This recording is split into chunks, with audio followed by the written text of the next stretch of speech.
ಇಂದು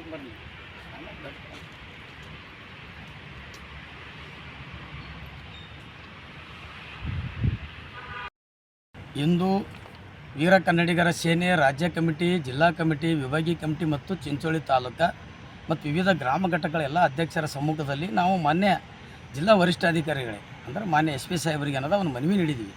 ಮನವಿ ನೀಡ್ತಕ್ಕಂಥ ಉದ್ದೇಶವೇನೆಂದರೆ ಚಿಂಚೋಳಿ ತಾಲೂಕಿನಲ್ಲಿ ಬರ್ತಕ್ಕಂಥ ಮಿರಿಯಾಣ ಪೊಲೀಸ್ ಠಾಣೆಯ ಸಬ್ ಇನ್ಸ್ಪೆಕ್ಟರ್ PSI ಸಾಹೇಬರು ಒಂದು ಗಂಡ ಹೆಂಡತಿ ಒಂದು ಸಂಧಾನ ಒಂದು ವಿಷಯದಲ್ಲಿ ಇವತ್ತು ನಮ್ಮ ವಿಭಾಗೀಯ ಅಧ್ಯಕ್ಷರು ಮತ್ತು ತಾಲೂಕು ಅಧ್ಯಕ್ಷರು ವಿವಿಧ ಮತ್ತು ಕರಿವೆ ಅಧ್ಯಕ್ಷರು ಕೂಡ ಒಂದು ಗಂಡ ಹೆಂಡತಿಯ ಒಂದು ರಾಜಿ ಮಾಡಿಸೋ ಸಂದರ್ಭದಲ್ಲಿ ಪೊಲೀಸ್ ಠಾಣೆಗೆ ಹೋದ ಸಂದರ್ಭದಲ್ಲಿ ಅಲ್ಲಿ ಇರ್ತಕ್ಕಂಥ PSI ಅಂದರೆ ಮಡಿವಾಳಪ್ಪ ಬಾಗೋಡಿ ಸಾಹೇಬರು ಮತ್ತು SP ಡ್ಯೂಟಿ ಮಾಡ್ತಕ್ಕಂಥ ಅಂದ್ರೇ ಅಕ್ರಮ ಚಟುವಟಿಕೆಗಳಿಗೆ ಕಡಿವಾಣ ಹಾಕದೇ ಆಗದೆ ಅಕ್ರಮ ಚಟುವಟಿಕೆಗಳ ಮಾಲೀಕರ ಬಳಿ ಏನು ಹಪ್ತ ವಸೂಲಿ ಮಾಡ್ತಾರಲ್ಲ ಅಂಥ ಒಂದು ಪ್ರಶಾಂತ್ ಎಂಬ ಒಬ್ಬ ಪೊಲೀಸ್ ಅಧಿಕಾರಿ ಇವರೇನದ ಈ ಒಂದು ಹೋರಾಟಗಾರರ ಮೇಲೆ ಇವತ್ತು ಅವ್ಯಾಚ್ಯ ಶಬ್ದಗಳನ್ನು ನಿಂದಿಸಿ ಇವತ್ತು ಅವ್ರ ಮೇಲೆ ಹಲ್ಲೆ ಮಾಡ್ತಕ್ಕಂಥ ಪ್ರಸಂಗ ಅಲ್ಲಿನ ಪೊಲೀಸ್ ಠಾಣೆ CC ಕ್ಯಾಮ್ರಾಗಳು ಎದ್ದು ಹೇಳ್ತವೆ.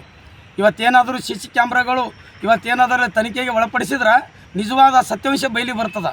ಯಾವ ರೀತಿ ಸಮಾಜ ಸೇವಕರ ಮೇಲೆ ಹೋರಾಟಗಾರರ ಮೇಲೆ ಇವತ್ತು ಏನದ ಉನ್ನತ ಅಧಿಕಾರ ತಿರ್ತಕ್ಕಂಥ ಪೊಲೀಸರು ಇವತ್ತು ಈ ರೀತಿ ಇವತ್ತು ಆ ಒಂದು ಮಿರಿಯಾಣ ಠಾಣೆ ಇಲಾಖೆಯಲ್ಲಿ ಬರ್ತಕ್ಕಂಥ ಜೂಜಾಟ ಆಗಿರ್ಬೋದು, ಅಕ್ರಮ ಸರಾಯಿ ಮಾರಾಟ ಆಗಿರ್ಬೋದು, ಅಕ್ರಮ ಮರಳು ದಂಧೆ ಆಗಿರ್ಬೋದು, ಕೆಂಪು ಮಣ್ಣ ಇವತ್ತು ಆಂಧ್ರಕ್ಕೆ ಹೋಗ್ತಾವೆ ರಾತ್ರೋರಾತ್ರಿ ಆಗಲ್ಲ ಅಂಥ ಒಂದು ಅಕ್ರಮ ಚಟುವಟಿಕೆಗಳಿಗೆ ಕಡಿವಾಣ ಹಾಕದೆ ಹೋರಾಟಗಾರರ ಅಂಥ ವಿರುದ್ಧ ಹೋರಾಟ ಮಾಡ್ತಿರ್ತಾರೆ.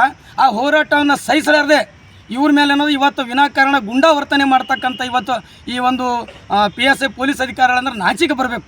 ಅದಕ್ಕೆ ಇವರನ್ನು ಸೇವೆಯಿಂದ ಅಮಾನತುಗೊಳಿಸಬೇಕು, ಇಲ್ಲಾಂದ್ರೆ ಅಲ್ಲಿಂದ ವರ್ಗಾವಣೆ ಮಾಡ್ಬೇಕಂತೇಳಿ ಮಾನ್ಯ ಜಿಲ್ಲಾ ವರಿಷ್ಠಾಧಿಕಾರಿ ಮನವಿ ಕೊಟ್ಟಿದ್ದೀವಿ.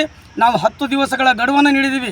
10 ದಿವಸ ಒಳಗೆ ಇವ್ರ ಮೇಲೆ ಕ್ರಮ ಕೈಗೊಳ್ಳದೆ ಹೋದಲ್ಲಿ ಏನಾದರೂ ಇವರು ಅಲ್ಲಿ ವರ್ಗಾವಣೆ ಆಗಲಿಲ್ಲ ಅಥವಾ ಸೇವೆಯನ್ನು ಅಮಾನತುಗೊಳಿಸಲಿಲ್ಲ ಅಂದರೆ ಇದು ಚಿಂಚೋಳಿ ತಾಲೂಕು ಬಂದ್ ಮಾಡ್ತಕ್ಕಂಥ ಹೋರಾಟಗಳಿತೀವಿ. ನಿರಂತರವಾದಂಥ ಧರಣಿ ಸತ್ಯಾಗ್ರಹ ಮಾಡ್ತಂತ ಈ ಸಂದರ್ಭದಲ್ಲಿ ಹೇಳಕ್ಕೆ ಬಯಸ್ತಾ ಇದ್ದೀವಿ. ಚಿಂಚೋಳಿ ತಾಲೂಕು ಗ್ರಾಮ ಮಿರಿಯಾಣದಲ್ಲಿ ನಮ್ಮ ರಿಲೇಷನ್ದವರು ಗಂಡ ಹೆಂಡತಿ ಜಗಳ ಇತ್ತು. ಒಂದು ಜಾಗದಾಗ ಹೋಗಿ ಪಂಚಾಯತ್ ಮುಗಿಸ್ಕೊಂಡು ಅಲ್ಲಿ ಗಲಾಟೆ ಆಯಿತು. ಗಲಾಟೆ ಆಗಿದ್ಮೇಲೆ ಸ್ಟೇಷನ್ಗೆ ನಡ್ರಿ ಅಂತೇಳಿ ಹೇಳಿದ್ಮೇಲೆ ಸ್ಟೇಷನ್ಗೆ ಇದು ಹೊಸ ಮಂದಿ ಸ್ಟೇಷನ್ ಬಂದರು. ಸ್ಟೇಷನ್ ಬಂದಮೇಲೆ ನನ್ನ ಇಲ್ಲಿ ನೋಡ್ರಿ ಅವ್ನು ಹುಡುಗ ಏನಲ್ಲ ತನ್ನ ಏನಿಲ್ಲ ಅಂತೇಳಿ PS ಅಂದಿದ್ದಕ್ಕೆ ಪೂರ ಬೋಳಿ ಮಗನೇ ನೀ ಯಾಕೆ ಕುಂತಿದ್ದೀನಿ ಬೋಳಿ ಮಗನೇ ನೀವು ಒದ್ದೊಳಗೆ ಹಾಕ್ಸಿ ನೋಡು ಅಂತ ಅವಾಚ್ಯ ಶಬ್ದಗಳಿಂದ ಬೈಲತ್ತನ್ರಿ ನಮ್ಗೆ. ಪೂರ ಪ್ರಶಾಂತ್ ಎಂಬ ಹುಡುಗ ಪೂರ ಓಡೋಡಿ ಬಂದ್ಗೇಸಿ ಏನು ಪೂರ ನನಗೆ ಚಿಂತನೋ ಅಂದಪ್ಲೆ ಆ ಓಡೋಡಿ ಬಂದ್ಗೇಸಿ ನಮಗೆ ಪೂರ ಮೇಲೆ ಹಲ್ಲೆ ಮಾಡ್ಲಾಕ ಬಂದಾರೆ. ಮತ್ತು ಇವ್ನಿಗೆ ಒದ್ದೊಳಗೆ ಅವ್ರಿಗೆ ಬಿಡ್ರಿ, ಇವ್ನಿಗೆ ಒದ್ದೊಳಗೆ ಹಾಕಂತಂದ್ರಿ. ನಾವು ಏನು ತಪ್ಪು ಮಾಡೀವಿ? ನಾವು ಜನಸಲಕ್ಕೆ ಹೋರಾಟ ಮಾಡೋದು ತಪ್ಪ? ಇದ್ರ ಬಗ್ಗೆ ಮೇಲಧಿಕಾರಿಗಳಿಗೆ ಏನು ದೂರು ಕೊಟ್ಟರು? ಅಧಿಕಾರಿಗಳಿಗೆ ಪೂರ ದೂರು ಕೊಟ್ಟಿದ್ದೆವು ನಾವು. ಅವರಿಗೆ ಪೂರ ಅಮಾನತ್ ಮಾಡ್ಬೇಕಂತೇಳಿ ಇಂಥ 10 ದಿನ ಟೈಮ್ ಕೊಟ್ಟಿದ್ದೆವು. ಅಮಾನತ್ ಮಾಡಿದ್ರೆ ನಾವು ಮುಂದೆ ಧರಣಿ ಸತ್ಯಾಗ್ರಹ ಮಾಡ್ತೇವೆ ಅಂತೇಳಿ ಇದಿಷ್ಟು. ತಮ್ಮ ಹೆಸರು? ವಿಠ್ಠಲ್ ಕುಸಾಳೆ, ವಿಭಾಗೀಯ ಕಾರ್ಯಾಧ್ಯಕ್ಷ.